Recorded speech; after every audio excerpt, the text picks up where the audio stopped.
All right, everyone, welcome back for another episode of Carnivore Trade. Today is Tuesday, February 1st, 2022.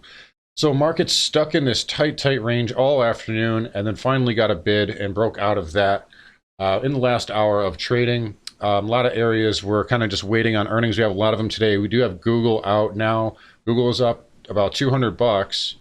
So a nice move for Google all the way up to 29.55 in the after hours, 29.60 right now after hours. So that would take you right about here. Tomorrow if it were to open here.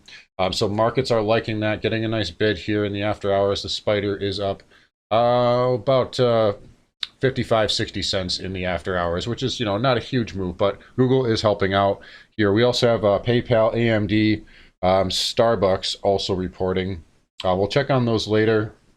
We did have UPS this morning, so UPS monster earnings here, up 14%. And notice one thing about these earnings, a lot of these stocks that have been beaten down, not so much UPS, but the Googles, the Apples, the Microsofts, these things took a little bit of a discount going into earnings, and then you're seeing a pop. So some of those when you see stocks pushing to all-time highs, it's a lot harder for the earnings announcement to really gap it higher. But once it has a pullback first and then it has earnings, it's sort of, it's priced in a worse, quarter, so to say.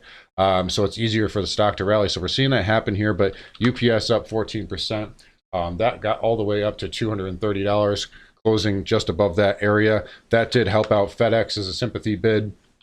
In fact, Dow Transport's really whole sector up 2% here. Even the jets up 2% as well. And some of the rails got a bit of a bid off of that too. CSX up 1.5%, UNP up 1% as well. So nice move for the transports there, and nice move on those earnings from UPS. Also reporting this morning, Exxon. So that one powerhoused up 6.5% here, closing above the 80 handle. Did come slightly off the highs, but just a powerhouse move here. And what can you say, man? Energy's just been strong. Just getting through this necktie here. Now there is a lot of pivots coming on in here, and we've basically just gone straight up since October of 2020, and that's just really been the nature of the energy market right now. Chevron also getting a little bit of a sympathy bid, up 2.63% here. They did sell off a little bit on their earnings again, at all-time highs, coming back in, or not all-time highs, excuse me, but close to all-time highs on Chevron. In fact, if we look at, we're basically there. Actually, we did make an all-time high, so excuse me, check that. Chevron did make all-time highs recently, although not as extended as some of the tech stocks, in all fairness. But anyways, Chevron getting a bid off of there, so that is helping out. Let's look at the XLE right now. XLE up 3.5%. Obviously, with Chevron and Exxon is up as much as they are, that is going to be the case. So XLE, nice move. Even the XOP up 4.29% today, and the OIH up over 4% as well. Crude itself was basically flat, but again, it's still just holding up here, and there's just really no suggestion that it wants to pull back. Now, if you get if we get a high volume reversal, then it's probably going to be back down to at least $80 on spot crude, but energy is strong right now, and again, talked about this a little bit yesterday, but when money rotates out of tech, a lot of the time it can go into energy, and I think we're seeing a lot of that right now. And obviously there's shortages and so on, so I mean that's obviously where money flow is coming from, but just something else to nibble on there. Nat gas flattish today.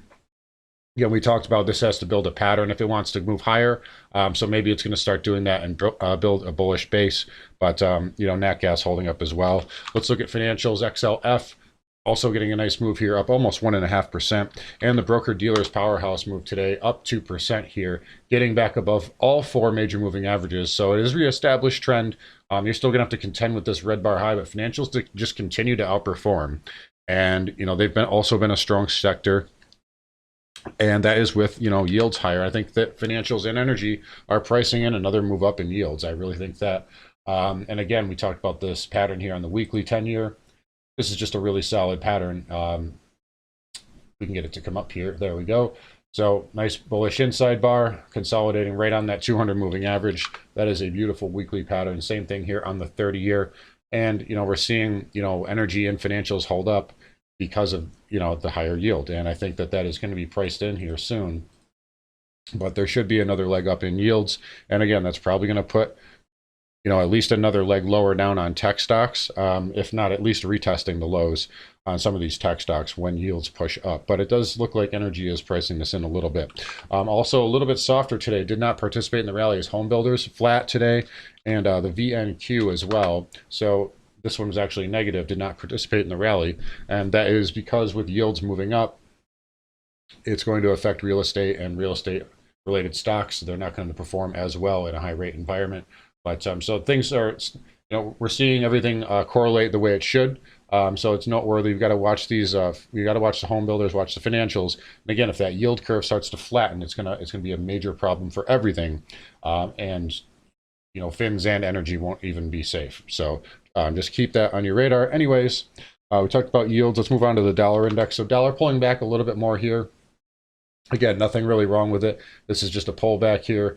It's got to back test the breakout area. That's around 96. I think I said yesterday that's probably where it wants to go and test. So maybe it gets there tomorrow, but you got all these, above all 4 major moving averages on the weekly, and just a little bit of a retrace candle here for the dollar index. I won't make too much out of it. Still looks very good to me.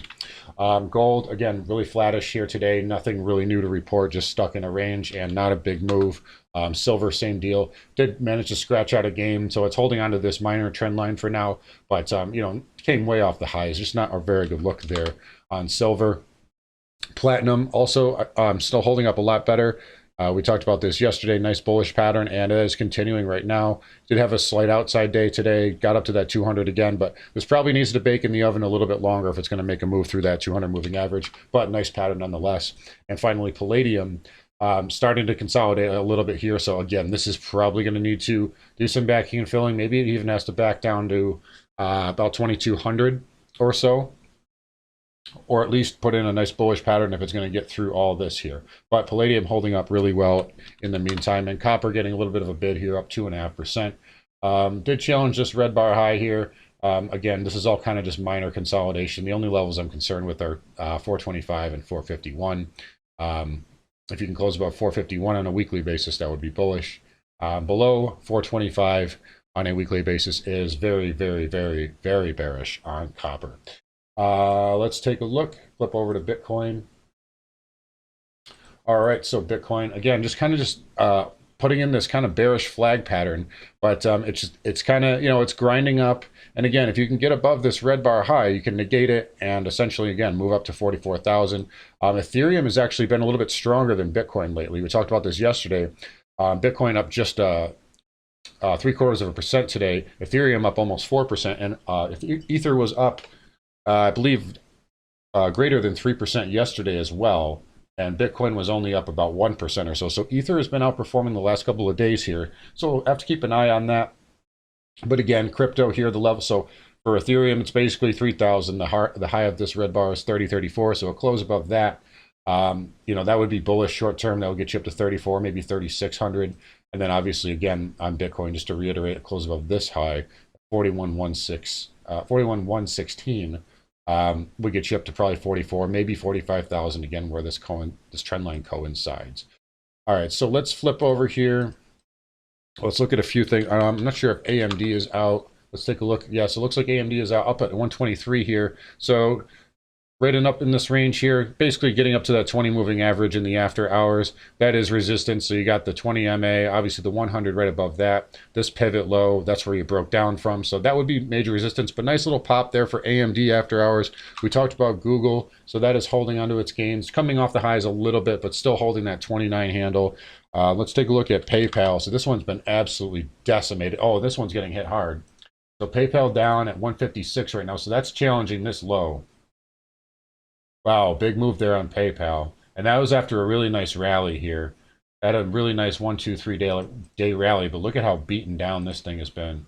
I mean, should it have ever been up to $300? Heck no. But, man, that's a 50% drop right here. You're above 300 and you're down at 156. $20 drop here in the after hours off PayPal's earnings. Not sure what they did or said. But, man, what a beat down there on PayPal. Let's take a look. Let's see if Starbucks is out. So Starbucks down $3 here. So that, again, that had a nice little rally, but look at this bearish pattern here, starting to build a bear base after that move down. So not a good look there for Starbucks either, below that 100 MA on the weekly. But you are into, this is a pretty good level right down here, around $90. And if you got through that, that 200 week moving average is going to be major support. But in any case, some of these stocks getting beat down. So a bit of a mixed bag, but the main headline is that Google and AMD are performing well after hours. That's going to give the market a lift. They make up a way bigger portion of the S&P as well as the NASDAQ. Also with Exxon being up as well, that's going to help the market out. So, Starbucks and PayPal are, not really that major. Anyways, let's talk about the levels here. Nothing's really changed. So we close around 453. You're going to have a good amount of resistance up here at 455 to 457. So we may need to pull back off of that a little bit. And we'll just kind of let the patterns develop a little bit here, a little bit more as we finish through earnings season. We still have Facebook and Amazon later this week, as well as a few others, I believe. Also, for the triple Qs here, your 370 handle is going to be pretty good resistance as well. And again, we're right on that 200 moving average. That's where we closed today. So we'll see what happens tomorrow. We'll see where the markets open up. I mean, Google's up nicely right now, but I've seen stocks, be up as much as Google is right now and then open negative. The conference call can change things. The market can change its mind in the morning. We'll see what happens from here. But we are getting close to some major levels here on the spiders, and we'll see if we get a reaction off that. Anyways, guys, take care. I will talk to you all tomorrow, and have a great rest of your night.